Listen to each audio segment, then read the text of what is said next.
scary Peppa Pig episode that never made it on TV, Peppa found a strange music box in the attic that played a haunting melody she had never heard before.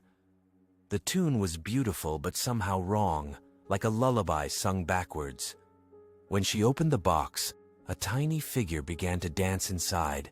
It looked exactly like her, but its movements were too fluid, too perfect, as if it wasn't bound by the same rules that governed real bodies. The dancing figure had Peppa's pink dress and snout, but its eyes were made of black glass that reflected nothing. It spun and twirled to the eerie melody, never stopping, never slowing down. Peppa tried to close the box, but it wouldn't shut. The music grew louder, and the tiny dancer began to grow larger with each spin. That night, Peppa heard the music playing from her bedroom.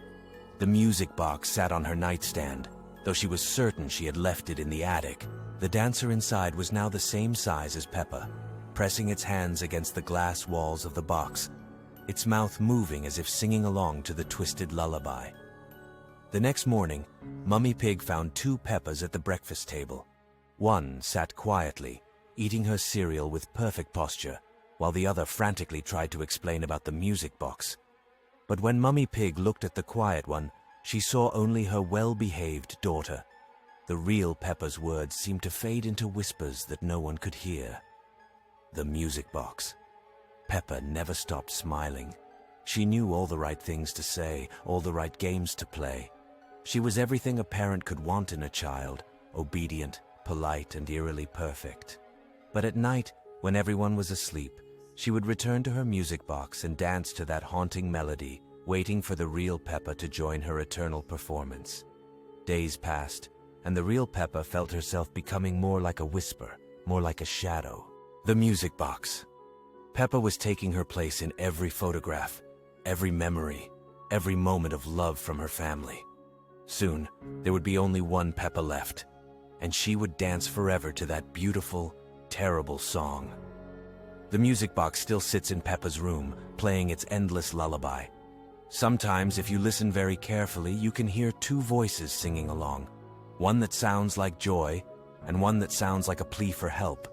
But the melody is so beautiful that most people only hear the joy, never noticing the desperate harmony underneath. George tried to tell Daddy Pig about the strange music, but adults never listen to the fears of children. They see only what they want to see. A perfect daughter who never causes trouble, never jumps in muddy puddles, and never ever stops smiling that painted-on smile. The real Peppa learned that some toys are not meant to be played with, and some songs are not meant to be heard. But by then, it was too late. The music box.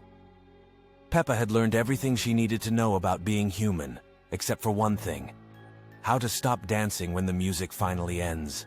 But the music never ends. It plays on and on, a lullaby for a world where perfect children dance in perfect circles, and the real children fade away like forgotten dreams.